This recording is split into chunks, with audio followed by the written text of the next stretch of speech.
Hello friends, get ready for legal dictation. Okay, start. The Learned Standing Council, on behalf of state, has opposed the petition and has urged that the possession memo is final. The petitioners did not choose to challenge the notifications, and after the original tenure holders had failed in a challenge raised to the notifications and three writ petitions had been dismissed, that the present writ petition came to be filed. It is also submitted that the acquisition proceedings in respect of village Sultanpur have also been upheld in the case of Gajraj Singh Supra, and in the aforesaid circumstances, the said judgment would be binding in the present case as well. The challenge raised is by fence sitters in the circumstances indicated above, which should not be entertained so as to defeat the public purpose of acquisition that has already been given effect to. On the strength of the records, it has been urged that the position is evident by a memo and no evidence to the contrary having been shown, the factum of possession having been taken on 25/1/2010 cannot be disputed. This is also evident from the award dated 7/9/2011, where this fact is recorded and the date of possession is mentioned as 25/1/2010.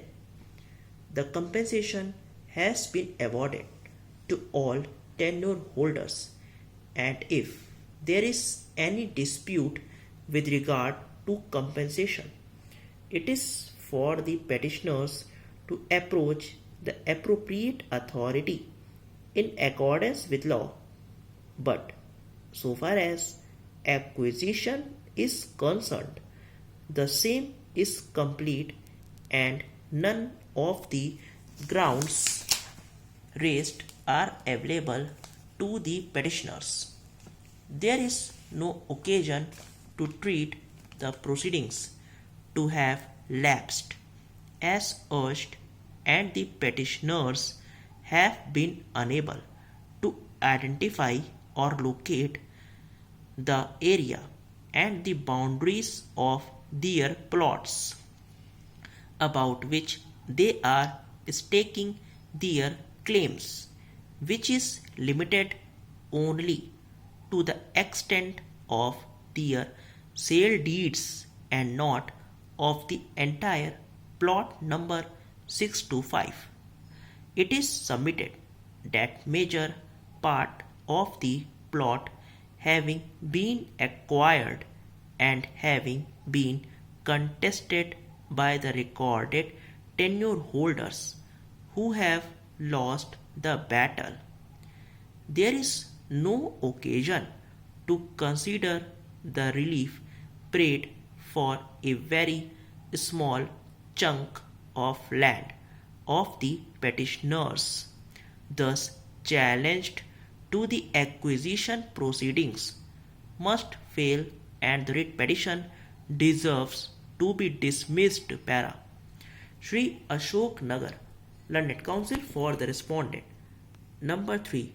Development Authority has urged that the acquisition proceedings have become final, and in view of the judgment in the case of Delhi Development Authority versus Hari Kishan through legal representatives 2017 3 SCC 588, the provision of Section 11A of the Act are not available to be invoked for treating the proceedings to have lapsed. He has further invited the attention of the court, paragraph number 66 of the judgment, to substantiate his submissions, and he has supported the stand taken by the state government. He has also urged that the records produced by the state and by the authorities establish the actual possession having been taken, and the petitioners have failed to establish and identify their land. There is no occasion to entertain this writ petition. Stop. अगर आपको dictation अच्छा लगा और channel को ज़रूर subscribe करें। Thank you.